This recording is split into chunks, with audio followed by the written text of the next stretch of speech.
بسم اللہ الرحمن الرحیم والصلاة والسلام علی رسولہ الکریم اما بعد۔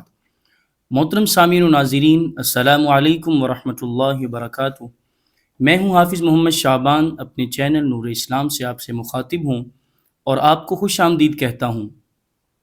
آج ہم بات کریں گے خواب میں مدینہ منورہ اور روضہ رسول صلی اللہ علیہ وسلم دیکھنے کے حوالے سے۔ اس کی مختلف صورتیں ہیں جن کی مختلف تعبیریں ہیں۔ اگر آپ بھی ان تمام صورتوں کی تعبیریں جاننا چاہتے ہیں تو ہماری آج کی ویڈیو کو آخر تک لازمی دیکھیں۔ آئیے ہم چلتے ہیں اپنے موضوع کی طرف، یعنی خواب میں مدینہ منورہ اور روضہ رسول صلی اللہ علیہ وسلم دیکھنے کے حوالے سے۔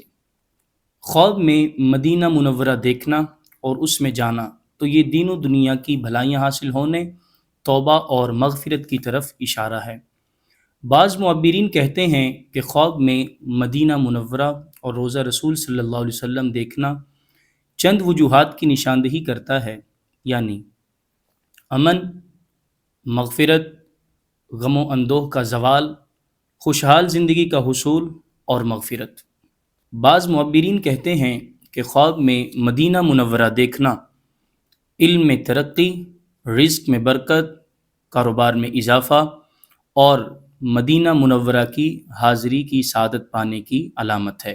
اگر کوئی مرد یا عورت خواب میں مدینہ منورہ کی حاضری دیکھے تو یہ جلد اس مرد یا خاتون کو روضہ رسول صلی اللہ علیہ وسلم کی حاضری کا شرف پانے کی طرف اشارہ ہے، یا خواب میں رسول پاک صلی اللہ علیہ وسلم کی زیارت ہونے کی طرف اشارہ ہے۔ بہت ہی اچھا خواب ہے۔ اللہ کریم ہم سب کو رسول پاک علیہ الصلوۃ والسلام کی زیارت اور مدینہ منورہ صلی اللہ علیہ وسلم کی حاضری کی سعادت نصیب فرمائے۔ ہماری آج کی ویڈیو آپ کو پسند آئی ہے، لائک کریں، شیئر کریں۔ اگر آپ بھی اپنے کسی خواب کی تعبیر جاننا چاہتے ہیں تو کمنٹ باکس میں یا واٹس ایپ نمبر پہ ہم سے رابطہ کر سکتے ہیں۔ اللہ کریم ہم سب کا حامی و ناصر ہو۔